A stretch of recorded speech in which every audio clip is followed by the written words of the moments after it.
सुप्रभात छात्रों। पिछले वीडियो में मैंने आपको कुछ उपसर्ग एवं उनके अर्थों को समझाया था। आज के इस वीडियो में जो कुछ बचे हुए उपसर्ग थे उन उपसर्गों को और उनके शब्दों को मैं आपको समझाऊंगी। तो सबसे पहले मैं उपसर्गों को लिख लेती हूँ, फिर उनके अर्थों को आपको समझाना शुरू करती हूँ। चलिए पहले शब्दों को लिख लेते हैं। तो छात्रों, ये हैं उपसर्ग के कुछ शब्द जिनके अर्थ आपको सीखने। तो सबसे पहले वि उपसर्ग। वि उपसर्ग का अर्थ होता है विशेष, कोई भी विशेष वस्तु। यदि कोई विशेष वस्तु है, खास वस्तु है, तो उसके लिए हम वि उपसर्ग का प्रयोग करते हैं। अगला उपसर्ग है आंग, और आंग उपसर्ग का अर्थ होता है तक। ठीक है ना छात्रों। इसके बाद नी। नी उपसर्ग का अर्थ होता है भीतर। कोई वस्तु किसी वस्तु के भीतर है तो उसके लिए नी उपसर्ग का प्रयोग होता है। इसके बाद है अधि।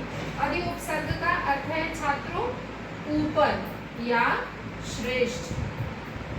कोई वस्तु श्रेष्ठ वस्तु के लिए अधि उपसर्ग का प्रयोग होता है। इसके बाद अगला शब्द है अपि। अपि उपसर्ग, जिसका अर्थ होता है भी। जब हम तुम भी, तो तुम अपि शब्द का प्रयोग करेंगे। ठीक है ना छात्रों। इसके बाद है अति, जिसका अर्थ आप जानते हैं। अति का अर्थ होता है अत्यधिक या अधिकता।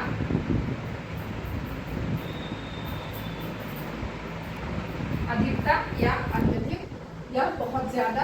इसके बाद सु। सु उपसर्ग का अर्थ होता है सुंदर या अच्छा। अच्छा या सुंदर। इसके बाद छात्रों उत उपसर्ग है।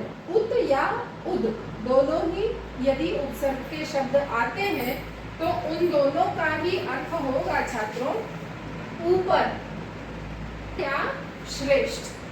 ठीक है बच्चों। इसके बाद है अभितः।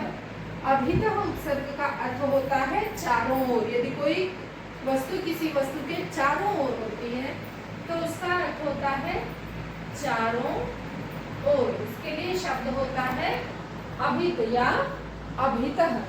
उसके बाद छात्रों शब्द है प्रति। प्रति का अर्थ होता है विरोध, जैसे प्रतिकार।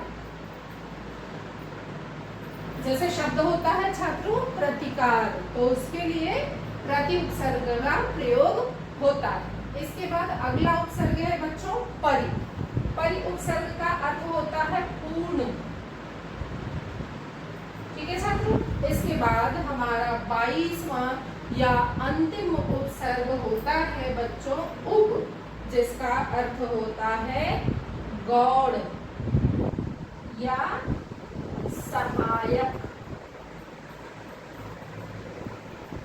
ठीक है छात्रों, ये तो हमारे सारे उपसर्ग हो गए और उनके अर्थ हो गए। एक बार आप मेरे साथ इन उपसर्गों को और उनके अर्थों को पढ़ें। तो क्या हो गया शब्द वि उपसर्ग, जिसका अर्थ है विशेष। विशेष अर्थ में यदि कोई वस्तु, कोई शब्द होता है तो उसके आगे वि उपसर्ग का प्रयोग होता है। फिर अगला उपसर्ग है बच्चों आग या आप, जिसका अर्थ होता है तक। फिर अगला शब्द है नी। नी उपसर्ग का प्रयोग भीतर। कोई वस्तु किसी वस्तु के भीतर होती तो उसके लिए नी उपसर्ग का प्रयोग होता है। फिर हमारा 14वां उपसर्ग है छात्रों अधि। अधि का अर्थ है श्रेष्ठ या ऊपर। इसके बाद अपि। अपि का अर्थ होता है भी। अति। अति का अर्थ है अधिकता या कोई अत्यधिक वस्तु हो उसके लिए। फिर 17वां उपसर्ग है हमारा सु। सु का, जैसे आप जानते हैं, सु का अर्थ होता है अच्छा या सुंदर। कोई वस्तु अच्छी होती है तो उसके लिए सु का प्रयोग होता है। फिर उसके बाद 18वां हमारा उपसर्ग है छात्रों उत या उद, जिसका अर्थ होता है ऊपर। इसके बाद अगला उपसर्ग है अभित या अभितः, जिसका अर्थ होता है चारों ओर। फिर उसके बाद है छात्रों प्रति, जिसका अर्थ है विरोध। फिर उसके आगे परि, जिसका अर्थ होता है पूर्ण। फिर इसके बाद छात्रों हमारा 22वां उपसर्ग है उप, जिसका अर्थ होता है गौड़। गौड़ का मतलब होता है नीचे, कम, कमतर वस्तु के लिए गौड़ शब्द होता है और इसके लिए उप उपसर्ग का प्रयोग होता है और जिसका अर्थ सहायक भी होता है। इस प्रकार से ये आशा करती हूँ छात्रों कि आपको उपसर्ग समझ में आ गए होंगे और याद हो गए होंगे। यदि आपको उपसर्ग याद हो जाए तो मुझे कमेंट बॉक्स में अवश्य बताइए और ध्यान रख करके याद करते रहिए। सारी जितने भी मैं वीडियो आपको बताती जा रही हूँ सभी वीडियो को, सारे रूपों को याद करते रहिए छात्रों और याद करके मुझे कमेंट में बताते रहिए कि आपको उन्हें याद करने में कितनी सहायता प्राप्त हुई। धन्यवाद बच्चों।